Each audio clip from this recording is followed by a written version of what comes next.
I'm Lara Land, somatic coach and yoga teacher trainer, and this is the Beyond Trauma podcast.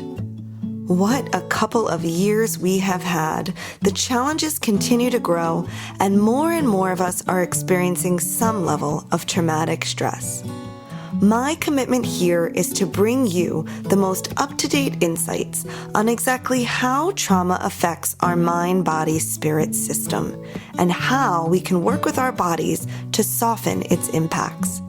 You will be hearing from trauma survivors and researchers, and together, we are going to incorporate what they have to teach us to heal ourselves and promote the well-being of all those around us. Here we go. Okay, folks, welcome back, and here we go. One of the things I wanted to do with this podcast is not just have the quote-unquote experts on, but also create a space for survivors to tell their stories should they want to. And we had a few trauma survivors on the show early on, Samantha Lucas and Marcy Tropin, in case you want to go back into the archives and listen to those. This conversation is a little bit more intense. It is highly centered around my guest's story, so please make sure you're resourced if you're listening. As you will hear, D'Angela Alberty is a survivor of extensive domestic violence and sexual abuse. Over 1 year ago, she was able to free herself from this abuse and is currently using her voice and her talents to advocate for others in similar situations.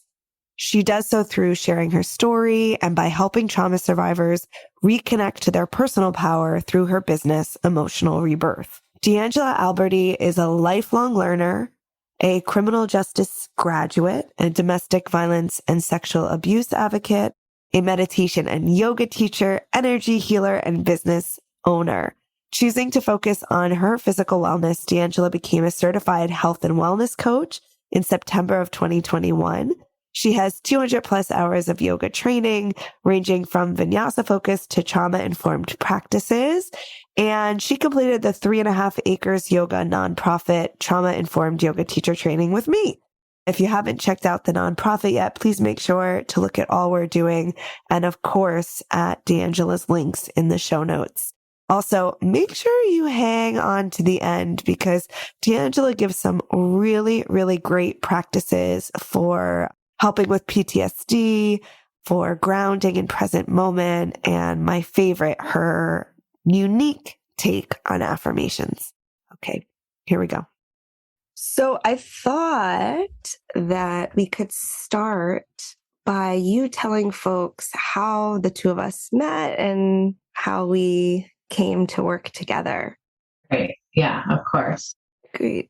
Yeah. So, it all started with when I was being trained by Universal Power Yoga.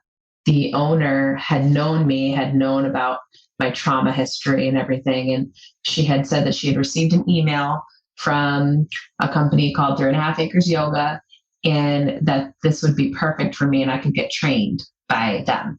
And I immediately just jumped on that and sent an email and applied and went into the first training that was available, which was just a couple of weeks away from when I got the email.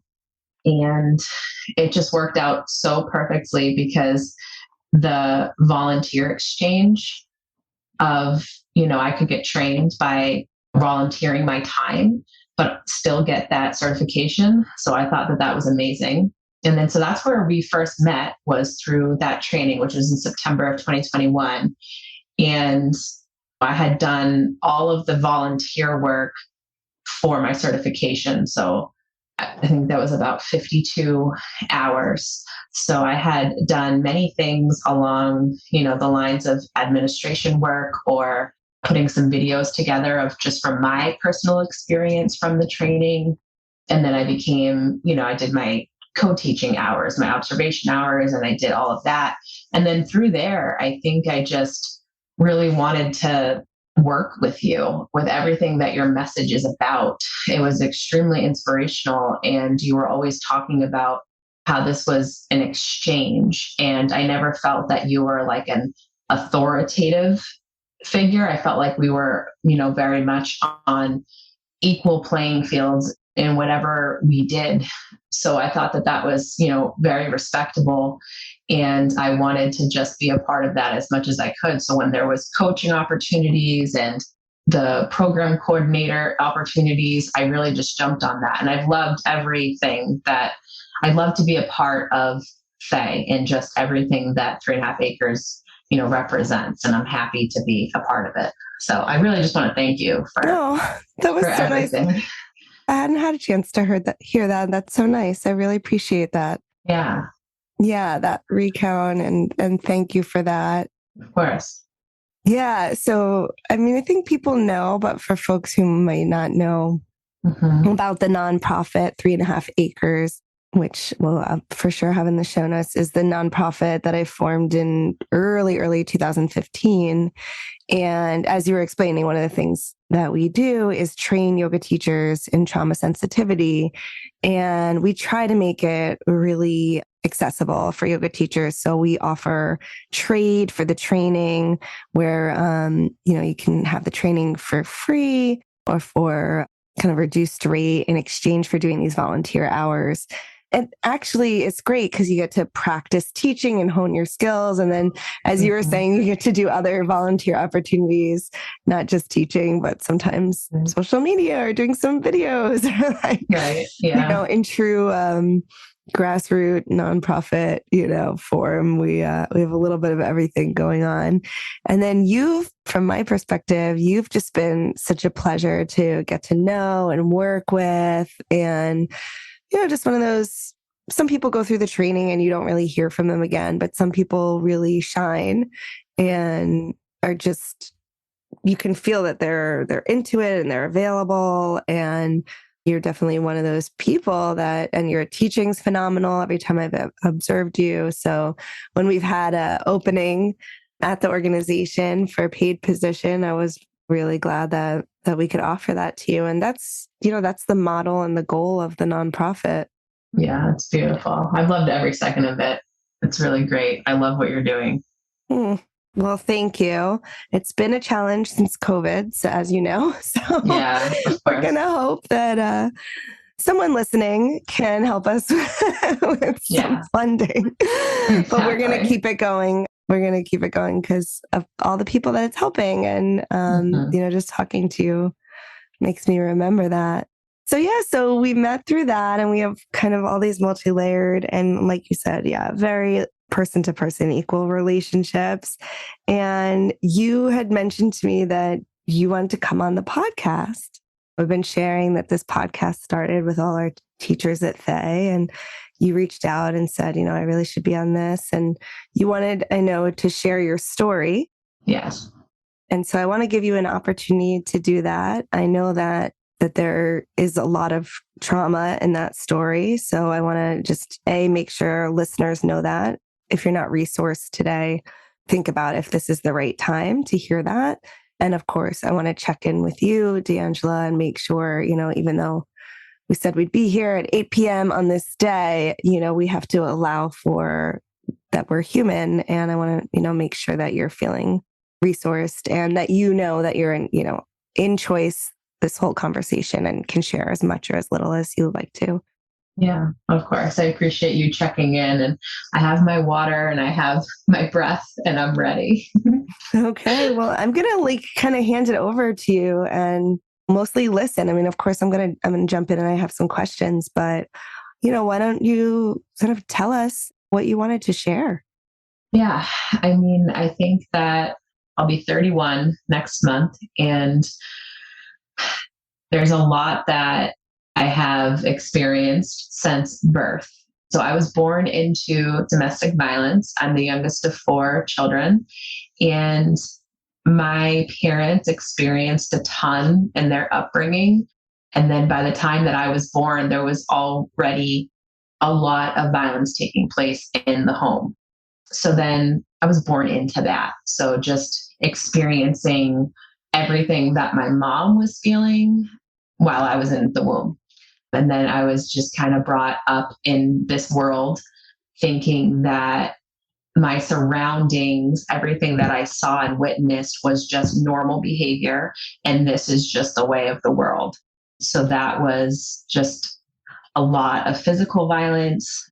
There was a lot of sexual abuse. And I witnessed a lot as a child from what my mom went through, but I also witnessed my older siblings, a lot of what they had to go through. And then that just kind of went on to me. And my memory comes back in bits and pieces. There's some things that I'll never forget. And then there's some things where it just kind of comes back in bits and pieces. And I've had to experience a lot of this work through therapy to try to like get some memories back. But yeah, just growing up, it was really intense. And like I said, a lot of the violence was just normalized. So I just thought that this was how a family was supposed to be. My dad being extremely violent towards my mother, and then my mother experiencing a lot of reactive abuse towards my father, and then getting all of the children involved. And I'm age 4, having to step in and protect my mom or my older sister or my brother.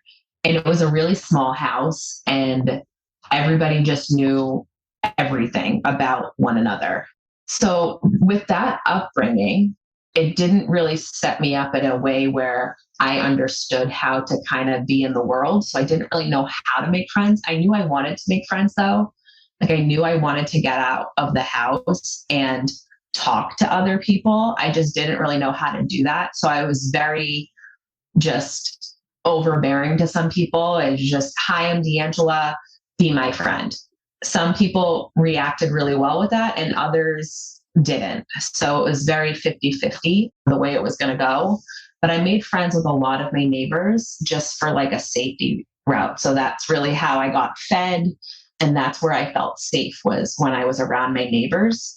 And I would be riding my bike around 5, 6, 7 years old to these neighbors' houses. And we lived on a main road, so it really wasn't the safest thing to be doing. But I just knew that that was my safe place. So, wow. Yeah, that was a lot of the upbringing. And then, like I said, it was hard to like make friends, but the friends that I did make, they didn't really ask a lot of questions. They just kind of were like, okay, she needs us. And the parents just kind of helped. And yeah, like I said, that's kind of how I got like fed and housed most of the time when I could escape from the violence of what was happening. But I didn't really know that this was violence. I thought that this was normal, but I knew I didn't want to be in it either. So it was just really confusing for me. I don't know if you have a question or if you want me to keep going. I was wondering if those neighbors knew what was going on. I never asked them because I don't think I knew what was going on really. Yeah. I think a couple of times they were like, oh, is it okay with your parents if you're here for dinner? Or because sometimes I would go there right after school. Like maybe I wouldn't even sometimes get picked up from school. So I would walk, to someone's house or just get in the car with one of the friends and just stay there for dinner. If it was the neighbors and I got home, if I was able to get home, then I would just go to the neighbor's house right after school. So 2:30, and I wouldn't go home until around 8:30 at night. So sometimes the parents would just want to be like, hey, is this okay with your parents? But they didn't ask my parents. They weren't so I don't really know if they knew. I mean, I've connected with them since sharing my story because I've shared my story very publicly. And I've connected with some of these parents that were my neighbors, and, they had no idea really what was going on. Yeah. And they just said, they wished that they knew so that they could help more. So when did you realize that this was not normal? I realized it wasn't normal. I think I had a little bit of an understanding as I started to become a teenager. Some of my friends would pick up on some stuff when they would come over. And sometimes they would just oh, maybe this is just a really loud family. Or, maybe this is just normal. They didn't really ask me oh, are you okay? Because my parents would kind of make it funny, light and funny, as if they were jokesters about this, even though I was heavily being abused. So I think I started to pick up on some signs as a teenager. And when I tried to voice those concerns, I was, even like ridiculed even more. So it didn't really go over very well. But I tried to leave my family for the very first time as soon as I turned 18. I actually chose to become homeless. I actually lived in a tent in the winter time. I packed my bags on Christmas Eve and I was like, I can't do this anymore. And so I was homeless and it was like a mile down the street away from my family's house. But I didn't understand the logics of it. I just was like, I had to get away from the abuse. So that's just what I chose. And then I lived kind of from place to place after being homeless up until I was around like 20. And then my family kind of found me. They found me and then had me go back into that situation around 20, 21 years old. And then I felt like I needed to stay with them because I went against them. So I felt like trapped as a young adult living there. So again, I think I was kind of starting to pick up that it wasn't healthy, but I just didn't really know how to get out of it either. Wow. So you had over 2 years living in the tent, and where you were picking up some jobs? I lived in the tent for like 3 months until a really awesome friend, I asked her to kind of hang out and showed her where I was living. And she said, okay, well, no, you can't live like this. And I went and lived with her. And I just bounced around areas. I lived with a few other people. And then I tried to like become roommates with a couple of other people. I was working at many different places. I worked my way all the way up to, walked into a Dunkin' Donuts one day and I said, I really need to work here. And I was just a crew member. And then I worked myself all the way up into being a manager at Dunkin' Donuts. So I went like pretty big in that industry for those 2 years. But then once my family found me, they tracked me down. I just kind of quit everything, left all of those people, and then went right back into my family. So while you were gone, you didn't have any therapy? No, I didn't. Yeah, I didn't know that existed really, because my family kind of took that. They didn't really like educate me on those things. I think because the abuse, that's the only thing I can think of now is like maybe they didn't want me to say anything, or maybe they didn't know about it. I'm not sure, but I didn't really have the words. And I was in really abusive relationships because again, like what I experienced, I thought this was all normal. So yeah, maybe share, we know that this cycle is very common. Yeah. And I don't know if you know the stats on that, but that's quite normal. How did that come about? So as a young kid making friends, they weren't the best. Some were really good friends and some weren't. Some were already like I was being bullied at a young age or peer pressured and like sexually harassed and sexually abused. And that was all around like age 13. And then I was really young. So I started high school at 13. I was a freshman in high school at age 13. And then my birthday's in September. So I turned 14 a couple of weeks into school. But I was really young and I had just started dating older boys. And then again, I didn't really have a lot of like self-respect or self-love. And because I was experiencing sexual abuse at such a young age, because I was also being sexually abused in the house with my family. So then I became very hypersexual and kind of used that to like numb myself. And then that's why I got involved with a lot of abusive partners.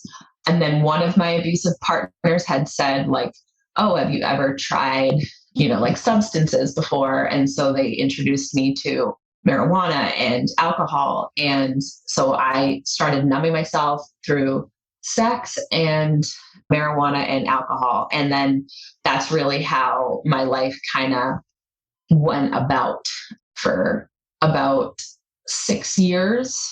And so like when I was homeless, I was addicted to marijuana and just the numbing. I was in and out of abusive relationships, but when I was homeless living in a tent, that boyfriend was really abusive. I mean, there's no comparing of what abuse was worse, but I think I was leaving my family, the abuse of my family, to then just like try to move on to another abusive relationship. Like it's just really hard to explain if this makes any sense, but it was just like, this is all I knew. So I would just continue to be friends and have relationships with abuse, and just thought that this was all I was good for. And yeah, it wasn't until, I mean, a ton happened, but it wasn't until I became pregnant with my oldest when I was 23, where I've been sober for 7 years. And then things just really started to make sense for me, where I was picking up on, okay, maybe this isn't the way my life is supposed to go. Like, I'm a mom now. I'm going to be a mom now. And I have to figure out how to love myself. But it was just really hard because my children's father was really abusive too. And then I was still around my family. So I didn't really know how to get out of that. So what really helped me finally was therapy. But that therapy didn't really happen until I got pregnant with my son, because I was really just trying to be a better person when I found out I was a mom. So that becoming a mom gave you something to grow for. Yeah. Yeah. And so you decided to seek out therapy. How did you find a therapist? Well, the way I went about it is, when I found out that I was pregnant, the way I found out I was pregnant was I was, at a hospital because I had gotten injured at a job I was doing, which I was a security officer, which again, I kind of worked my way up. I went back to school. I tried to motivate myself after being homeless. And I knew that I could become a manager. So I definitely have some skills. So I, again, went to school. I went to school for criminal justice. I knew I wanted to do something. So I became a security officer. And then as I was working in security, I had fallen while on the job. I went into the hospital, and then that's where I found out I was pregnant. And then the hospital has a job to do, and they're asking, like, do you feel safe at home? And that question is really what kind of like initiated everything. I didn't know how to answer it. And then they're just trained professionals. And so they got me a social worker. And again, I didn't really know how to answer their question, but they were trained enough to know that maybe I don't know how to say this, but I need a social worker. And so they started giving me resources for nonprofits. So New Hope, that was a really big one that really helped me. And so I started getting one-on-one counseling that way. So this was all for free. And then they referred me through my insurance, another counseling. Something that kind of was difficult was because I watched my mom and my dad stay together throughout all of this abuse. Like, they would abuse each other and then within the same breath say they loved each other. So I thought that was normal behavior. So when my children's father would abuse me and then he would tell me he loved me, I thought that I had like a moral obligation to stay with him because he was my children's father. So I tried everything, and I tried couples counseling with him. But then in couples counseling, he started to admit that he was like heavily abusing me, because when I found out I was pregnant, I was actually, all of my children, so I have 3 children, but all of my children were conceived by sexual abuse. But I just didn't really know that at the time, because again, I watched my mom be sexually abused. So I just thought that that's like what a woman was supposed to do. And so I didn't think I could say no. And even if I did say no, like even if my body language was saying no or my words were saying no, it wasn't something that was possible, or my voice just wasn't important. So there was a lot of coercion taking place. And my trauma responses were usually fawn or freeze. As a teenager, it was fight, but I kind of bounced around and then flight. Obviously, I became homeless and everything. So I kind of took on all 4 trauma responses.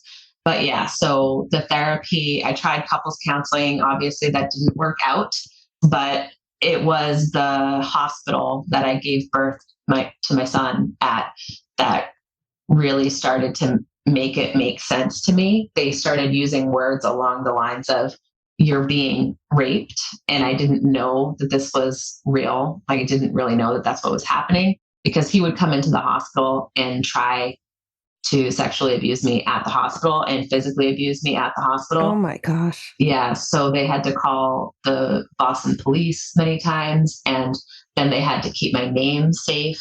So I wasn't allowed to like use my actual name when I gave birth to my son. And then my son, he was named a different name as well. But my children's father ended up being trespassed from the hospital. And then Child Protective Services started to, they were already like ready to, I just had to give birth before they could actually become a part of my life. But I mean, the best news about all of this is that my kids have always been able to stay with me throughout this entire time, because I think everybody has been able to recognize that I'm trying and I've come a really long way. But I think when I was with my children's father and I kept holding on to hope, they were concerned, which is valid, because I kept going back to him. So.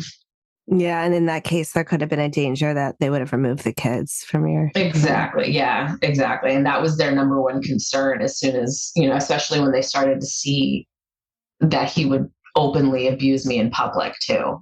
So they were really concerned. And I just really wasn't seeing it at the time. I just kept trying to make it work. And again, being brought up in a house where the mom and the dad were actively abusing one another, and then at the same breath saying that they loved each other. I just thought that's what I was supposed to do. And this is just what love was. Yeah, I'm sure I hear you saying that a few times, and I can recognize that it's probably something you've come across where folks just want to ask, why didn't you leave? And yeah. And I think hopefully our listening audience is a little bit more keyed into why a person wouldn't leave. And like you said, there, you hadn't seen another way of couples being together. And it sounds like there was also a lot of guilting, and and we know abusers are always, this is the last time, or it's that, or if you leave me, then this will happen. I mean, there's every kind of psychological warfare going on.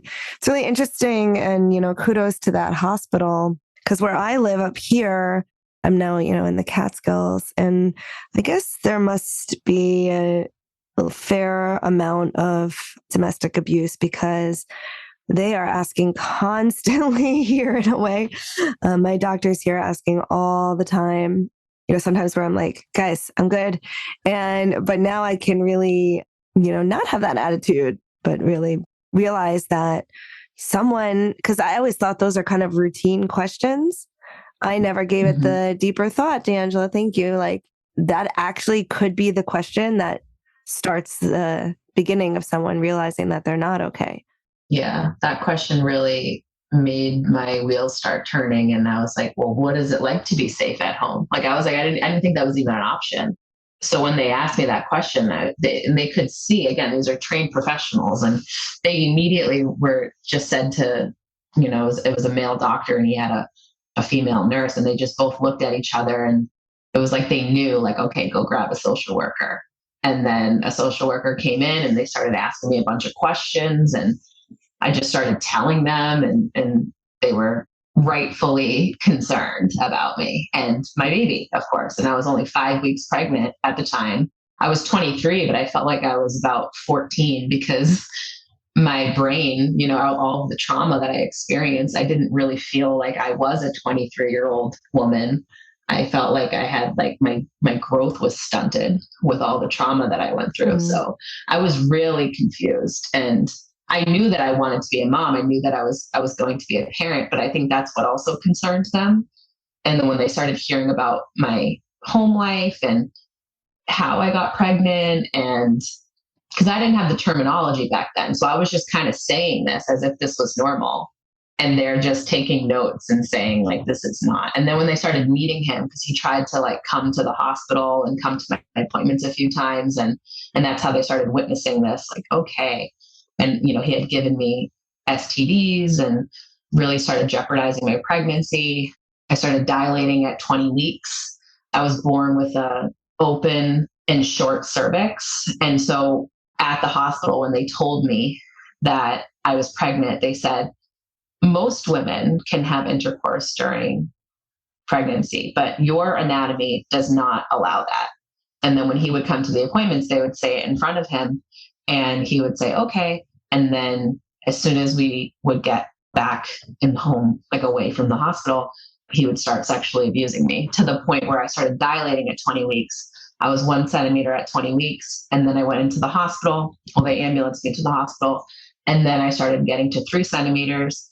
And then at 26 weeks, I was 7 centimeters. And they said that they were going to have to deliver the baby. So for my safety and the baby's safety, I lived at the hospital all the way until I was 36 weeks. Wow. And that's when I gave birth to my oldest. Yeah. Wow. It's amazing the hospital took you in. I guess that was probably the best thing that could have happened. Yeah, it was the only, like, they didn't feel safe, like, releasing me anywhere else, like with my parents or with him, and they were looking for shelters. They were actively looking for shelters. I mean, the social worker came in every day. I mean, I knew all the nurses' shifts. I mean, they all knew me by first name. Yeah, they couldn't jeopardize me going to go live at a shelter and then him finding me or me giving birth. Yeah. And so they just said the right thing to do is just keep you here. So then kind of move us forward. That was your first child, right? Yeah, that was my oldest son. Yeah, my first child. And so it took some time. And, again, I think our listeners will know that it's not like, oh, I just realized something bad's been happening and now I'll leave my abuser. So you have 2 other children. Right. So it took some time. What happened like during that time and what sorts of therapies and maybe embodied practices did you find and what allowed you or helped you to get to the point where you're finally able to be free of this abuse for, I think it's over a year, right? Yeah. So my children's father was arrested in 2019. And then I left my parents and that whole side of the family in early 2021. And what would you say were the kind of the practices, the therapies that helped you to get strong enough for that? Or maybe it wasn't that, maybe it was other factors. Well, what helped me start to realize for real this time was when he got arrested in 2019. And, Child Protective Services were going to try to take, at that time, I was pregnant with my third. And he is the father of all 3 of my children. So I went back to him many times. And yeah, once he was arrested, then the police, so the town I was living in, they had a domestic violence police officer. And so, he was arrested for strangulation and suffocation. So I was lucky to be alive. So they had sent the sergeant and then a domestic violence police officer over to me, asking me a lot of questions and giving me a lot of paperwork. And so they did a timeline with me of like trying to figure out like when all this stuff happened and all that. And then I think that was like really starting to just make sense to me where it was like, oh, wow, like this has been going on this long. I really need help. And so that domestic violence police officer really educated me on where I go now, like who do I talk to now? And then Child Protective Services obviously let me keep my children, but they gave me a lot of resources. So I started working with New Hope again, Voices Against Violence, Dove, and I live in Massachusetts. So these are all like Massachusetts names and organizations. But all of those organizations were able to really help me and get me to where I needed to go. Because another reason why I didn't leave him was because his family had money and they would use that against me and say like, how are you going to take care of these children? He's the one who provides for you. So like we had gotten a house together, but he had paid for the house and he had helped with the mortgage and he had bought the groceries. And so I felt trapped in a sense and I didn't know how I was going to leave that. So this domestic violence police officer helped me with figuring out how to get food stamps and cash assistance. And then she said, well, hey, D'Angelo, you are very educated. And I want to remind you of that. You have your bachelor's degree in criminal justice. And when you were experiencing all of this abuse with your family and that boyfriend at the time, you worked your way all the way up to becoming a manager at Dunkin' Donuts. Like, you are fully capable. So I had to like go through a lot of therapy to understand that I actually was a capable person. And then I was able to really figure out that I wasn't this like worthless individual that I was kind of programmed to believe. And then I found yoga. Yoga really helped me. And I found yoga through the Universal Power Yoga where I was trained back in 2014. I went a couple of times, and then everything just kind of kept bringing me back to yoga. I would like come across, like, even when I was being heavily abused, I would come across like YouTube videos of yoga with Adrienne. I would just like get maybe 30 minutes of doing yoga with Adrienne. And then that would just kind of remind me to kind of like, okay, I am valuable, and, you know, I am capable. And then I found out about coaching, and coaching is really what did it for me. Coaching is, you know, this was like mirror work, you know, standing in front of a mirror and having affirmations. Affirmations are like affirmations, but you say what if in front of them. So for a long time, I couldn't look in the mirror and say, I am capable. I just didn't believe it. So I started off with, what if I am capable? What if I am lovable? And when I started saying what if, it gave me a sense of hope. And I started to say like, okay, I could get to that place. And now I can openly and like actively say I am capable in the mirror and believe it, you know, but it took a long time to get there. So the affirmations really helped me, but I had a coach every day to help me for 6 months. And that was an elementary school friend who had started to figure out a little bit about what I was experiencing. But again, she was a child, so she didn't really know what I was experiencing. But once I started talking about it, she said, this makes a lot of sense. And so she was, you know, there for me through it. And then that's when I had figured out that, oh, I can go to school for this again, and I can become a coach, and I can get trained in yoga teacher training, and I can become a meditation teacher. And, you know, I started to figure out that I can do all these things too. And so I got all my certifications and everything that I have now. And now I have my own business. And I mean, there's so many opportunities for me. And it all came down to me finally being able to believe in myself. But again, it took a long time because I really did feel like I was dirt on the bottom of a shoe. And that's all I was.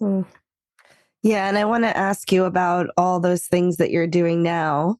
But just before we get to that, first of all, thank you for that affirmations. That's fantastic, because a lot of negative outcomes that can happen from saying affirmations when you don't really believe in them, like even if you can say them, if there's something in your mind that's like, yeah, right, it can actually backlash. So a lot of people who are using affirmations, I always tell people to be like a little more careful with that this makes a lot of sense and a great like take it home practice that everyone can use. Yeah. Yeah. And so just before we get to all the great things you're doing like such great things. I mean, you really are helping so many people, and you've turned your sort of heartache and your, you know, all the suffering into helping others. I just want to ask you about yourself. Like, I know you suffer from PTSD. Yeah. I know obviously these things don't just go away. We have good days and bad days. And I wonder just what are the practices that you're using in your own life to keep you feeling balanced and to help you stay in this positive place. And obviously you have 3 kids. I have 1 kid, and I mean, I can get sometimes like by the end of the day. So, you know, like what do you do to keep kind of regulate your nervous system and to watch out for like when you might be dysregulated? Yeah. So I actually, I don't know if you've ever noticed, but when talking to me, I wear this necklace that looks like a straw, almost like it's like a wooden stick. And it is called a stress straw. And I wear it around my neck all the time. And the reason why I wear it is because I just remind myself to breathe, which I know, like, it sounds silly to some people, but I really do have to remind myself to breathe because of everything that I've experienced. Sometimes I would really just forget to breathe. So that's why I love when I'm teaching yoga and I just remind I remind myself and I remind the students to just inhale and exhale because it was not something that was taught to me growing up. So yeah, this stress straw is just, I just remind myself, okay, I need to take a deep breath, and I just, put it towards my mouth, and then I just inhale and exhale. And I do that for quite some time until I feel like I'm back into my body. I also do a lot of things where I try to connect to my inner child as much as I possibly can. So I don't know if you remember these, but growing up, there were like these little origami games that you could do where you would write on the paper like numbers and then colors. Yeah. Okay. So I do that, and it's like a little fortune teller origami game. And I like pick which one, and then, but for all the answers, they're grounding skills. So if I land on like a 2, then I need to hold on to my amethyst crystal. So that's like my sensory, and that, just I start to feel like the edges of the crystal. And or then maybe I land on the number 3 and I have to go into my freezer and get the frozen oranges and hold on to the frozen orange and then let it fall in my hand, and then, carefully peel the orange and then smell the citrus. So I put like a bunch of those 1 through 8 on the little game. And, again, that's really helping my inner child. And then that's just grounding me back into the present moment. That's something to do if I'm at home and I have it, or I keep one in my wallet. It's almost like it's a grounding bag that I have with me, like in my diaper bag, where I keep like a little like rough rock, and I keep an essential oil that I'll be able to smell. It's like mint, so that I can smell it. You can also call it like a trigger kit. So like when I'm feeling triggered, I just go to this little bag, and then I just pick the things that I'm needing to do in that moment to kind of bring me back to reality. And my oldest son, he has PTSD as well. He wears a stress straw. So those are just some things that I do. The other things I'll do is I'll just, if I'm anywhere in public and I don't have access to my trigger kit, or even just the awareness to find my stress straw, I'll just start to look at things around me and just start to say like, okay, what do I see that's blue? Okay, I see a blue bag. And then I start to think about the bag and how big the bag is. Like those are just things that kind of bring me back to reality. And if I'm capable, maybe I'll take a nice deep breath. And I like my ocean breaths. Those help me. So there's a ton of things that I'll do in the moment. If I'm like really stressed out about my kids, I'll just say openly, like mommy needs space. And then I'll just kind of leave the room and then make sure everyone's safe, and then kind of keep myself at a distance so that I can get my space and then come back and be able to, which I do this many times throughout the day. Yeah. Because I get really stressed out. All the moms can relate to that. Yeah. Yeah. Yeah. Those are all really helpful, concrete practices that you shared with us, D'Angela. So I really appreciate that. Yeah, of course. And I hope that you've also been able to have examples of more like loving relationships and healthy relationships around you. I know that you're creating that and breaking the cycle for this next generation. That's really a beautiful thing. Yeah. I think once I was able to, find my voice, I started sharing my story publicly May of 2021. So it's been a little over a year now. And, I've been on the news. I have a really great audience on TikTok, and I've just been sharing. Like, I just want to show other trauma survivors that it's okay to share, because growing up, it was like I had to keep all of these deep, dark secrets in my family and to myself, and think that I was going to get in trouble if I said anything. And some people aren't at the place where they can say things. So I just almost give a little bit of hope to whatever their voice is in that moment, that their voice matters. And there isn't a right way to share your story or a right way to use your voice. But I've really enjoyed finding what my voice is and being that inspiration to other people, because I really needed that. And, I had mentioned that Voices Against Violence was something that I was able to receive help from. And now I'm at the other end of it. And now I answer the hotline for domestic violence and sexual abuse victims and survivors. And so I used to be the one on the other line asking for help.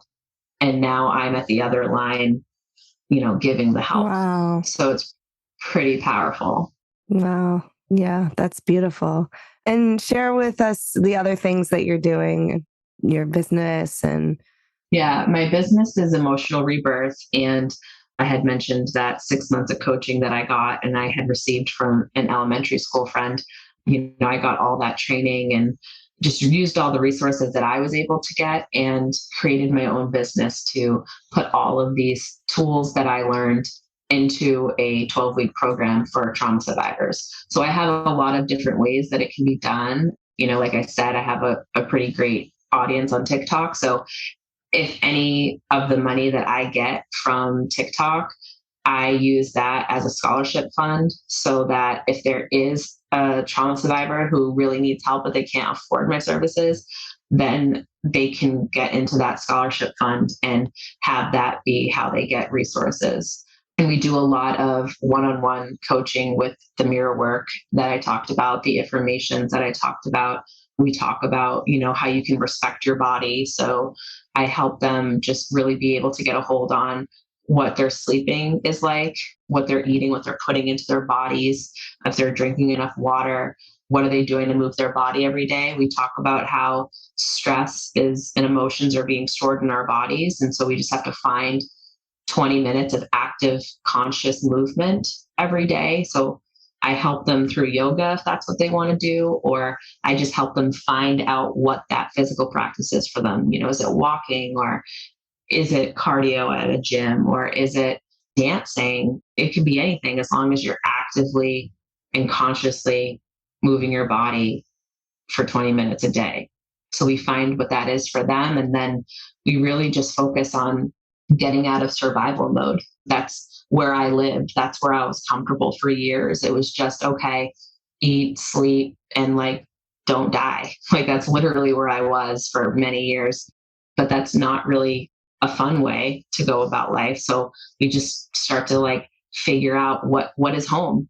Home's not a place. What's the feeling? We create vision boards. We try to figure out what our triggers are so that we can have a little bit of education on whenever something happens, okay, this is something that triggers me. Why does it trigger me? A lot of my clients will be in therapy. So whatever they experience with their therapy, they kind of bring to coaching and they say, this is what the therapist is having me do. I just don't really know how to do it. So can you help me with that? That's a really good point. Just to interrupt you, but a lot of people think I need a therapist or a coach, or you're explaining sometimes. Yeah. I mean, maybe you can expound on that, kind of practice a therapist might give someone and they don't actually know how to do it.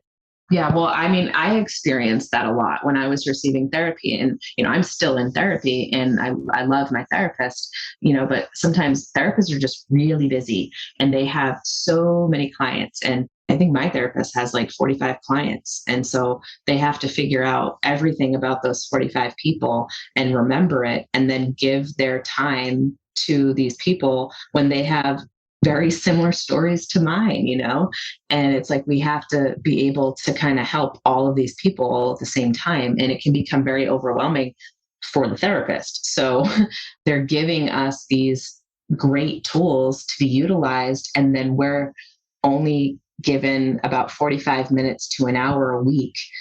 And we're trying to also play catch up with the therapist. So it's so much happened in that week. So we're really just kind of telling them, oh, well, this is what happened this day and this is what happened this day. And then we really don't get to, did we utilize the tool and do you know how to utilize the tool? So that's where coaching comes in, because I'm working with the client every single day for 12 weeks. And I use an app called Boxer. So it's kind of like a walkie-talkie where they're talking to me regularly throughout the day. And then we do Zoom calls. So that's really, in my opinion, the difference of therapy, which again, most of my clients are in therapy, and then I'm still in therapy, and therapy is amazing. It's just there needs to be a little bit more time in therapy, and insurance doesn't really give that to you. I mean, sometimes they give you twice a week therapy, but even twice a week therapy, it usually ends up becoming a talk therapy. I know some people I've done EMDR, which is great, but you still need that constant support. And a therapist isn't really set up to be that because they just have so many other people that they have to tend to. Yeah, just a great point about how those two practitioners can work together. I think that's the filling the gaps, and some of the things a coach does are slightly different, or they might have different tools. And yeah, it's great to work with kind of many practices and see what works for you. So tell us a little bit about, I mean, how to find you if someone wants to work with you, or yeah. Yeah. So my website is emotionalrebirth.com. And then, like I said, I have my audience on TikTok. So that's just my first and last name. So it's just D'Angela Alberty. And then it's the same thing for my Instagram. And, I answer all messages and everything. I do the best I can to talk with anyone who reaches out. And, you don't necessarily have to even become one of my clients. I help as many people as I can. So if you're at a place where you don't have the time maybe to receive the coaching and have access to the scholarship, but you just need help with resources. If you feel comfortable with, explaining the state that you're in, I will help you figure out, okay, just like what I went through, like nonprofit organizations that will give you free one-on-one counseling for either if it's domestic violence or sexual abuse or any type of trauma. I work with, addicts and recovering addicts. So that's something else that I've started to work with too. So, I mean, there's trauma for so many different reasons. So it doesn't just have to be domestic violence or sexual abuse or recovering addiction. There's so many forms. And so if you feel comfortable talking about what you need help with, then I'd be happy to help you with that. But yeah, so those are the main things. Is, my website, you can work with me there. Or if you just need, a helping hand, you can connect on my TikTok or my Instagram as well. Great, D'Angela. Thank you. And I hope people do reach out to you. And we will put all those links in the show notes. So it'll be easy for people to reach out to you and find you. Yeah. I want to just thank you wholeheartedly for sharing your story today and, just choosing to use your voice in such a powerful way, and for being such a positive person in my life and in the 3.5 Acres Yoga organization. Is there anything that I should have asked you that I didn't ask you? No, I think, really great conversation overall. And again, I'm so, so grateful to really be a part of your life. And, when you had asked, is there any positive influences in your life now? You're definitely one of them. And then all of my people that I've met since my healing has started, anyone in my, yoga journeys, and like where I first got trained in universal power yoga. And there's so many different people that I've met since I've been able to really recognize my capabilities that have really helped mold me into who I am today. So I'm just really grateful. Yeah, well, we're grateful for you, and so many good takeaways. Let's not forget what if affirmations. I love that. And your what ifs have happened for you. So thank you, D'Angela. Yeah, of course. Thank you. As we buzz around the busy world, it becomes clear there are billions of paths. As we buzz around the busy world, we will appear in other people's photographs. As we speed through the centuries, we will collide and the light will bend. We will be accidentally immortalized in someone else's land.